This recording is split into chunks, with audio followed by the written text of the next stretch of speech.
चलिए हम अपने नए टॉपिक की तरफ जाते हैं। नया टॉपिक का नाम है इशू ऑफ शेयर्स।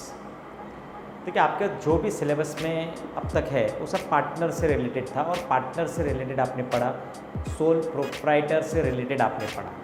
ठीक है, अब हमको किससे रिलेट पढ़ना है? कंपनी से रिलेटेड पढ़ना है। देखिए कंपनी क्या है, पहले ऐसा होता सोल ट्रेडर मतलब क्या हो गया कि भाई एक बिजनेस सिंगल ओनर आएगा और खुद का पैसा लेकर के आएगा और खुद पैसा इन्वेस्टमेंट करेगा और बिजनेस करेगा। नॉर्मली ये था। दूसरा पार्टनरशिप में क्या था, 2-3 जन मिलके, 4 जन 5 जन मिल करके पैसा लेकर के आएंगे, पैसा बिजनेस में इन्वेस्टमेंट करेंगे और स्टार्ट कर देंगे। तो पार्टनरशिप कैपिटल, पार्टनरशिप फर्म हो गया वो। यहाँ पर हम किसके बारे में बात करते हैं? कंपनी। किसके बारे में बात करेंगे? कंपनी।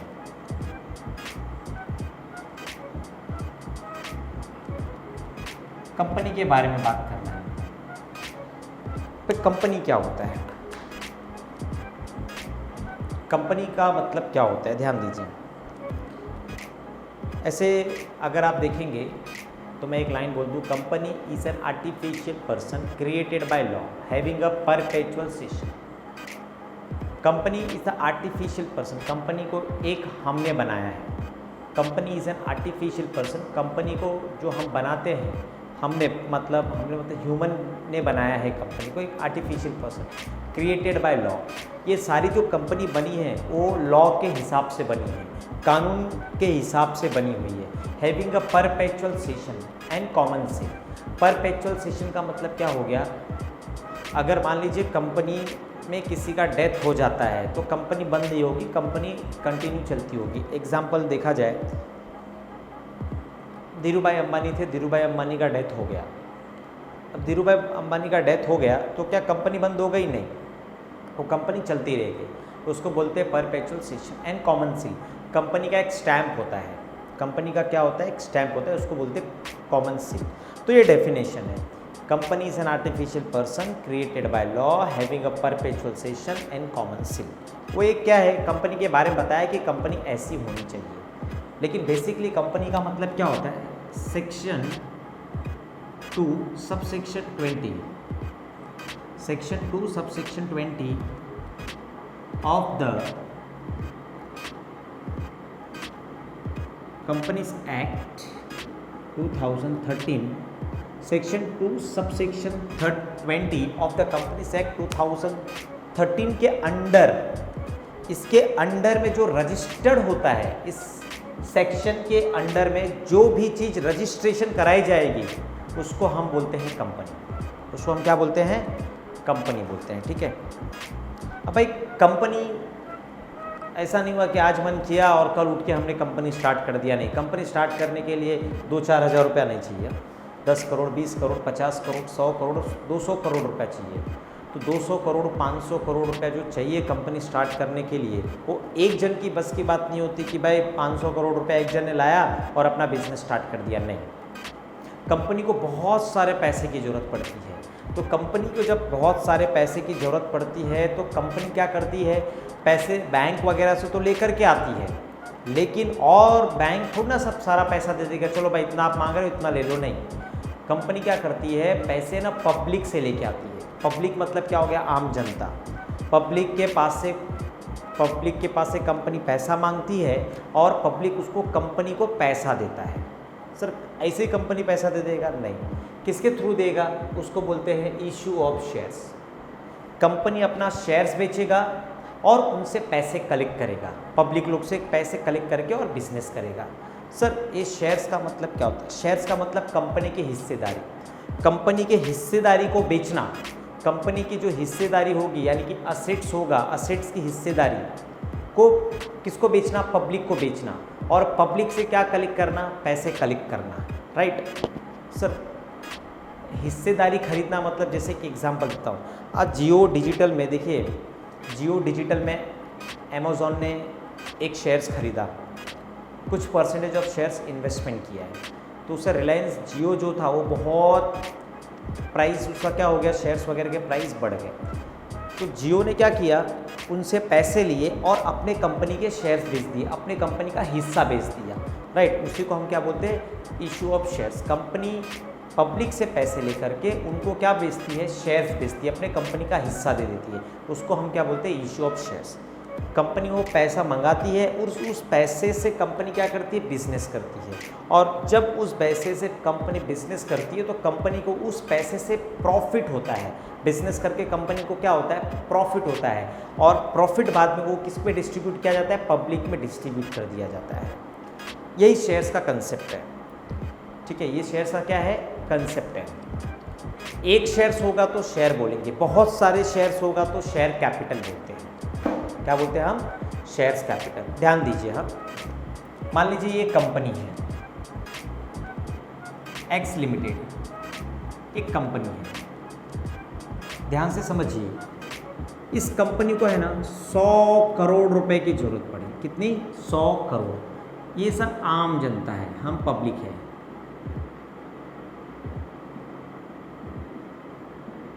पब्लिक है, बहुत सारी पब्लिक है, बहुत सारी पब्लिक है। आप सब बोर्ड पे नहीं बना सकते हैं, ठीक है, बहुत सारी पब्लिक है। कंपनी को 100 करोड़ की जरूरत पड़ी तो कंपनी है ना, कंपनी याद रखिए अपनी हिस्सेदारी, अपने कंपनी के शेयर इन सबको बेचेगी और इन सब से कंपनी क्या करेगी, 100 करोड़ रुपए मंगा लेगी। क्या करेगी, 100 करोड़ रुपए मंगा लेगी और इनसे 100 करोड़ रुपए मंगाएगी और कंपनी इनको अपनी हिस्सेदारी बेचेगी। जब हिस्सेदारी बेचेगी तो प्रूफ क्या, प्रूफ होना चाहिए ना भाई कि हमने आपको 100 करोड़ रुपया दिया और हमने आपको कंपनी का हिस्सेदारी बेचा है। तो कंपनी इनको है ना शेयर सर्टिफिकेट देती है। क्या देती है, पब्लिक को क्या देती है, शेयर सर्टिफिकेट देती है। जैसे आप 10th पास हो, 12th पास हो, उसका प्रूफ क्या, आपको एक तो मार्कशीट मिलता है और आपका लिविंग सर्टिफिकेट मिलता है। आपको स्कूल में लिविंग सर्टिफिकेट मिलता है, लेकिन यहाँ पर क्या मिलता है, शेयर सर्टिफिकेट। आपने इतना हिस्सा खरीदा इस कंपनी का, आपको उसका क्या मिल जाएगा, शेयर सर्टिफिकेट। ठीक है, ये लोगों ने कंपनी का, पब्लिक ने, कंपनी जो पब्लिक है, पब्लिक ने क्या किया, कंपनी का क्या खरीदा, शेयर्स खरीदा, तो उनको क्या मिल जाएगा, शेयर सर्टिफिकेट। और ये जो पब्लिक है, पब्लिक, ये पब्लिक कंपनी के लिए क्या हो जाएगी, शेयर होल्डर। क्या हो जाएगी, शेयर होल्डर। जो शेयर्स खरीदता है, जो कंपनी का शेयर्स खरीदता है, वो क्या हो जाता है, शेयर होल्डर।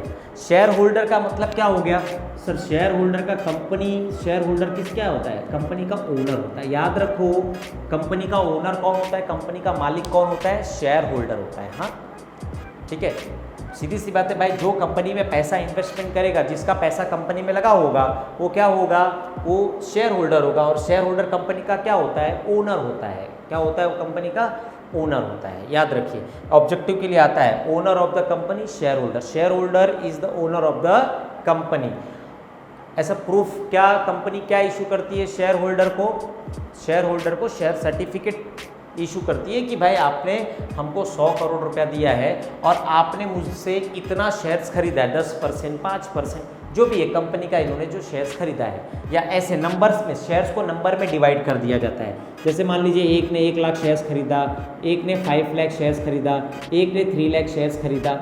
ऐसे शेयर्स नंबर में डिवाइड किए जाते हैं ताकि सबको ईजिली पता चल सके कि किसके पास कंपनी का कितना शेयर्स है। जैसे मान लीजिए कंपनी है ना 10 लाख शेयर इशू करना चाहती है, कितना, 10 लाख शेयर्स इशू करना चाहती है।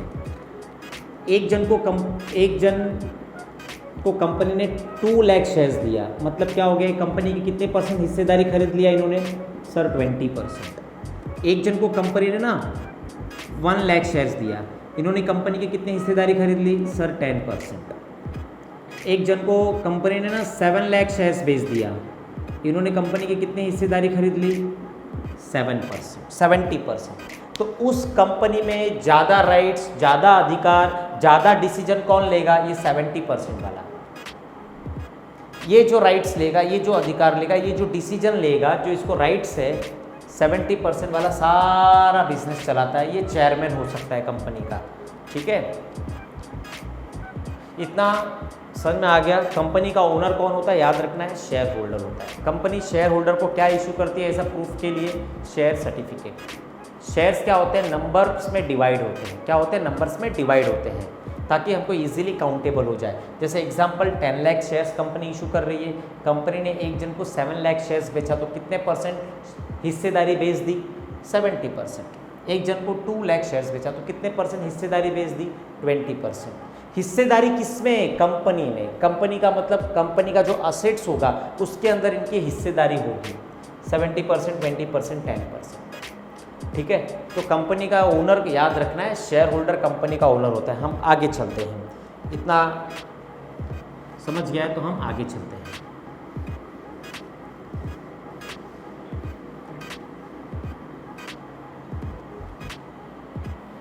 याद रखिए, नेक्स्ट क्वेश्चन है टाइप्स ऑफ शेयर्स।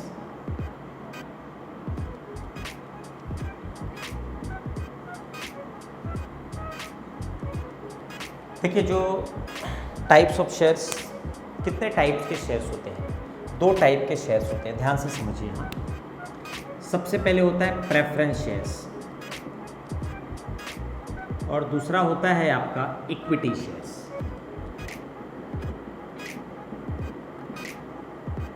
पहला होता है प्रेफरेंस शेयर्स और दूसरा होता है आपका इक्विटी शेयर्स। ठीक है, 2 टाइप के शेयर्स होते हैं, याद रखिएगा। एक होता है प्रेफरेंस शेयर्स, एक होता है इक्विटी शेयर्स।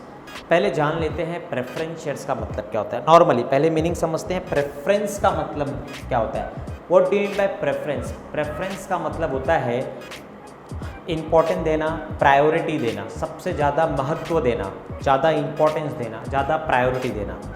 जैसे क्या होता है कि जैसे आपके घर में कोई छोटा भाई बहन होगा तो कोई भी सामान आएगा ना पहले, तो सबसे पहले किसके लिए रखा जाएगा? छोटे भाई बहन के लिए। मतलब उनको कंपनी में, उनको घर के अंदर ज़्यादा प्रायोरिटी दिया जाता है, ज़्यादा इम्पोर्टेंस दिया जाता है। उसी तरह से कंपनी में 2 टाइप के शेयर्स होते हैं, प्रेफरेंस शेयर्स और इक्विटी शेयर्स। तो प्रेफरेंस शेयर्स को है ना ज़्यादा प्रायोरिटी दिया जाता है। सिर्फ 2 चीज़ों में ज़्यादा प्रायोरिटी दिया जाता है, याद रखना। किसमें सर? कौन सी 2 चीज़ों में प्रायोरिटी दिया जाता है? सबसे पहले कौन सी चीज़ों में प्रायोरिटी दिया जाता है? फर्स्ट टू पे डिविडेंड। फर्स्ट टू पे डिविडेंड, सबसे पहले डिविडेंड दिया जाता है। डिविडेंड क्या होता है थोड़ी देर में बताता हूँ। सेकेंड टू पे, सेकेंड क्या होता है? सेकेंड प्रायोरिटी क्या होता है?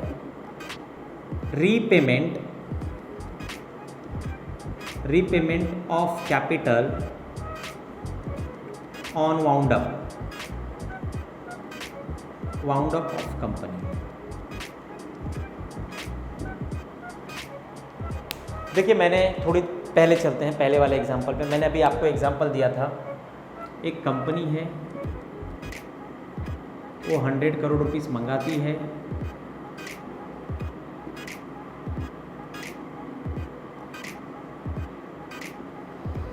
ये सभी कंपनी को पैसा देते हैं और कंपनी इससे बिजनेस करती है। सर कंपनी बिजनेस करती है, मान लिया कंपनी बिजनेस करके क्या कमाएगी? सर कंपनी बिजनेस करके प्रॉफिट कमाएगी। क्या कमाएगी? प्रॉफिट कमाएगी। तो प्रॉफिट के हिस्सेदारी कौन होगा? जो कंपनी का ओनर होगा। जो कंपनी का ओनर होगा। कंपनी का ओनर कौन होता है? Share holder. मतलब उस कंपनी का जो भी प्रॉफिट होगा उस पर ज़्यादा मालिकाना हक किसका होगा? वो प्रॉफिट कौन लेके जाएगा? सर वो प्रॉफिट शेयर होल्डर लेकर के जाएगा। ठीक है, जो भी कंपनी में प्रॉफिट होता है वो प्रॉफिट पे हक या हिस्सेदारी किसकी होती है? शेयर होल्डर को होती है। शेयर होल्डर की प्रॉफिट को जो होता है, जो शेयर होल्डर का प्रॉफिट होता है, उसको जब कंपनी के पास जो प्रॉफिट हुआ, मान लीजिए 20 करोड़ का कंपनी को प्रॉफिट हो गया, ये 20 करोड़ कंपनी ने क्या किया मालूम है? शेयर होल्डर को बांट दिया। किसको बांट दिया? शेयर होल्डर को बांट दिया। शेयर होल्डर को बांटते हैं जो प्रॉफिट, उसको ही बोलते हैं डिविडेंड। शेयर होल्डर को जो प्रॉफिट बांटते हैं उसको बोलते हैं डिविडेंड। याद रखिएगा भाई, शेयर होल्डर के अंदर जो डिस्ट्रीब्यूट होता है, डिवाइड होता है, dividend means divide. Share holder में जो डिवाइड होता है वो होता है प्रॉफिट, और उसी प्रॉफिट को हम क्या बोलते हैं? डिविडेंड बोलते हैं। क्या बोलते हैं? डिविडेंड। देखिए, शेयर होल्डर मतलब जिसने प्रेफरेंस शेयर्स खरीदा है वो प्रेफरेंस शेयर होल्डर हो गया, जिसने इक्विटी शेयर खरीदा है वो इक्विटी शेयर होल्डर हो गया।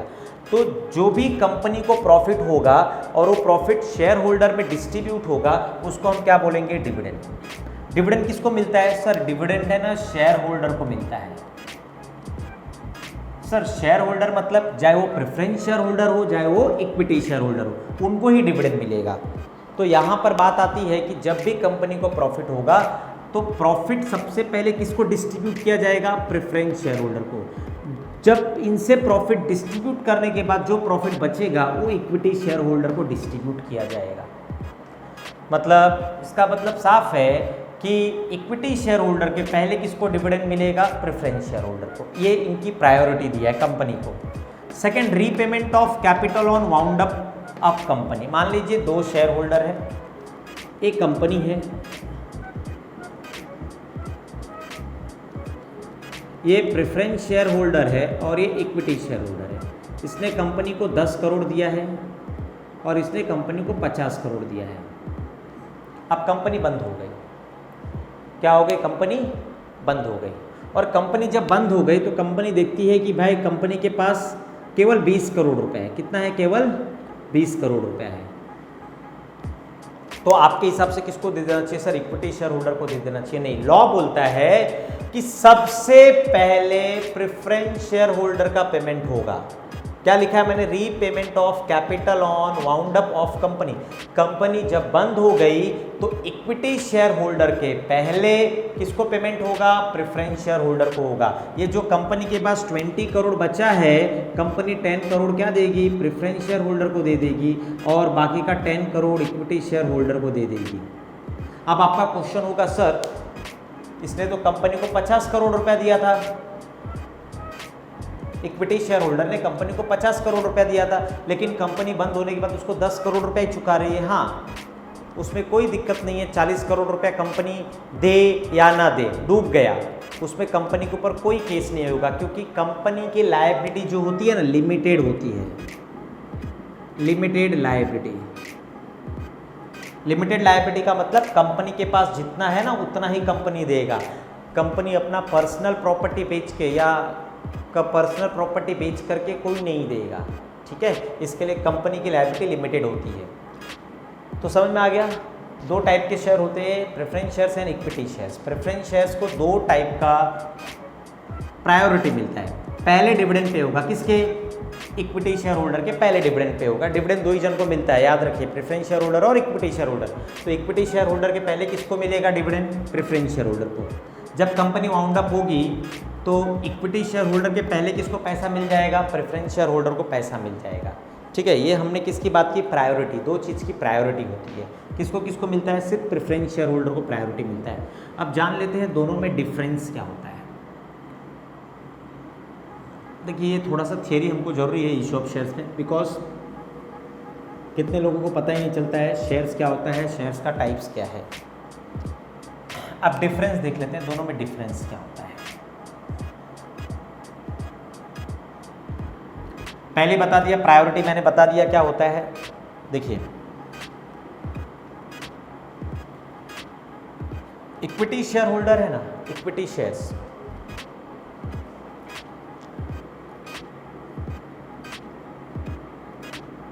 इक्विटी शेयर होल्डर क्या होता है? परमानेंट कैपिटल होता है।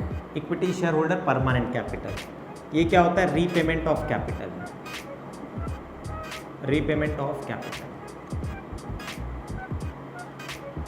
अब समझाता हूँ। देखिए, ये परमानेंट कैपिटल रीपेमेंट क्या होता है। ये कंपनी है, एक प्रेफरेंस शेयर होल्डर है और एक इक्विटी शेयर होल्डर है। ध्यान दीजिए, इसने कंपनी को 10 करोड़ रुपया दिया है